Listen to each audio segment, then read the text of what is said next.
I ask you, which high schooler do you choose, from a boy and a girl, to see their story to its conclusion? Well then, this is your choice. Begin the story?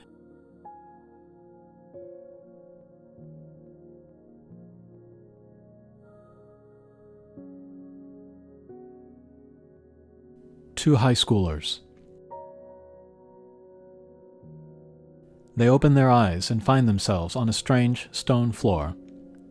The girl, the boy, they push themselves up in bewilderment. They were just at school. In the dim light, like as in a room underground, they stand slowly and look around. From the pockets of their uniforms, they take out their phones, hoping for help, but the screens stay dark and silent.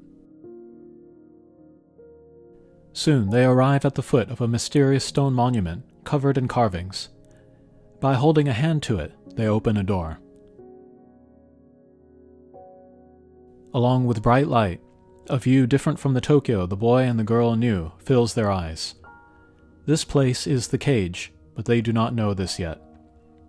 Their hearts are clouded with uncertainty, but they know they must proceed forward to find their way home. The girl for her father, the boy for his mother. The two began to search for a way back to Tokyo in the wondrous world of the cage. They see the same sights, but their paths do not cross. They journey apart.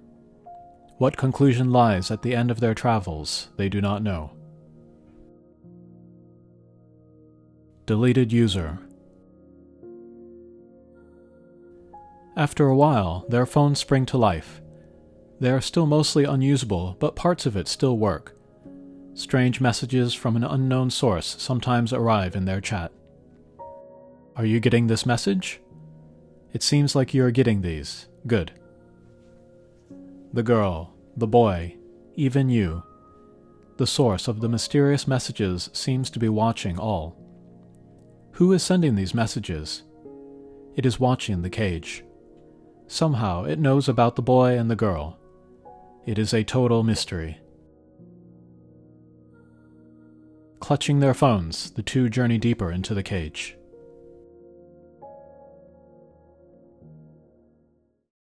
Bungling guides. In the cage, the two meet cloth-wearing, ghost-like beings. They call themselves guides. The white one has a little mustache. Appearing before the girl, it gives its name as Papa. The black one has an apron. Appearing before the boy, it gives its name as Mama.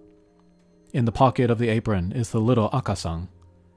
How they became guides and how they know the boy and the girl is not revealed.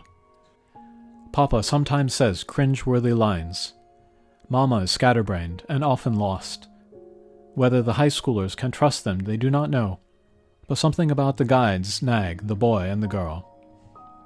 They remind them of her father she wanted to support, his mother he wanted to help. The two follow their guides deeper into the cage. Broken sun and moon. A stone tower stands covered in azure-colored leaves. Here and there, windmills turn. In that landscape, the girl sees the sun is broken, and the boy sees the moon is broken. Without a thought, the two take out their phones and shoot a photo. It is an empty scene devoid of light, but the two shoot it beautifully. In busy Tokyo, there is never time to stop and take in the view. It has been some time since their hearts were so moved. Soon, the two are told of their duty. Their guides ask the girl to repair the sun, and ask the boy to repair the moon. The sun and the moon of this world once held great power. Whoever repairs the sun and the moon will have their wish granted. But the two don't want to do that. They want to return to Tokyo right away. The guides make an offer. If they would repair the sun and the moon, they could perhaps change the past. The boy and the girl accept the duty the guides so eagerly offer. In the pair's eyes flashes determination. They both have pasts they wished to change. Records of the past. In the cage are dark scarecrows. They hold memories inside from different eras, worlds, and peoples. Young magic users that lived in a schoolhouse. Artificial intelligences that governed a city in the near future. A princess and a thief that lived in the kingdom of sea and sand. But they are all corrupted by black foes. When the girl fulfills the duty of restoring the records of memory, she receives fragments of the sun. The boy receives fragments of the moon. These fragments are the needed keys to restoring the broken sun and moon. But the journey through the cage is not an easy one. If they fall, that would be the end. They walk roads that could barely be called roads, and climb stairs that collapse under their feet. They enter warps placed around the cage, hoping they take them the correct way.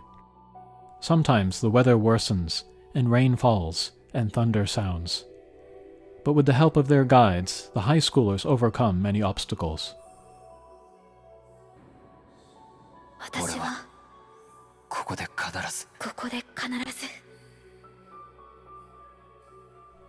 They will change their pasts. Holding their secrets in their hearts, they continue to repair the dark scarecrows. Linked pasts. The girl and the boy continue to repair the dark scarecrows. The stories recorded inside are paired stories of twisted relationships. The witch and the beast parted in the space between friendship and love. They were supposed to be as important as family to each other, but their story ended in cursed laments. The girls in the virtual world fought to fulfill their duty, but even with their great intelligence, they couldn't avoid their fate.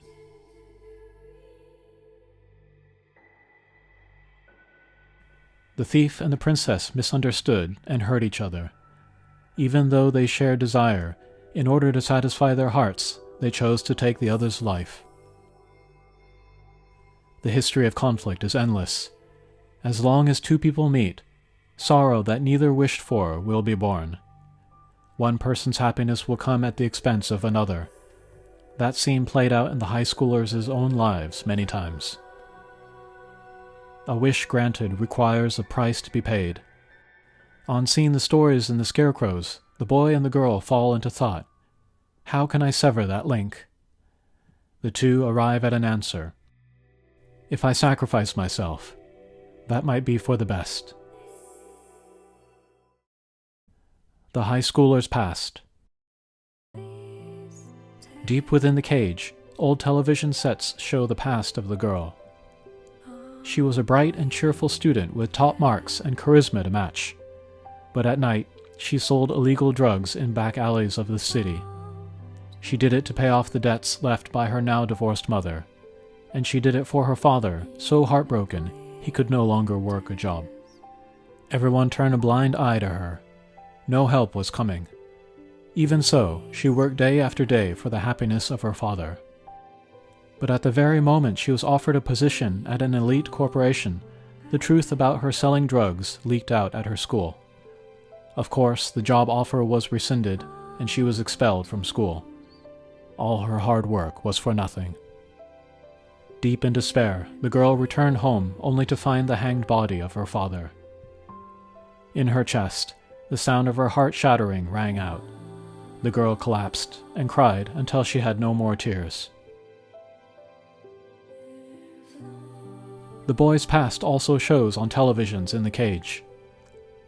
The boy's mother long suffered a chronic heart condition, and due to his now divorced father's abuse, she suffered a mental breakdown and lay in a coma in the hospital. The boy strived to become a doctor to save his mother. He cut himself off from others. He shaved hours off his sleep to study. He worked part-time jobs to save money for medical school. But his mother's condition would not wait for the boy. He was left with one last desperate measure. He would commit suicide so that he could donate his heart to his mother. Before he could put his plan into action, however, she died. In the stark white hospital room, the boy lay his head on the lifeless body and quietly sobbed. Before, there was nothing they could do but lament the past. But if they restored the sun and the moon, perhaps they could change the outcome. The two lifted their heads, for their father and mother, the most important people in their lives, for their dearest wishes.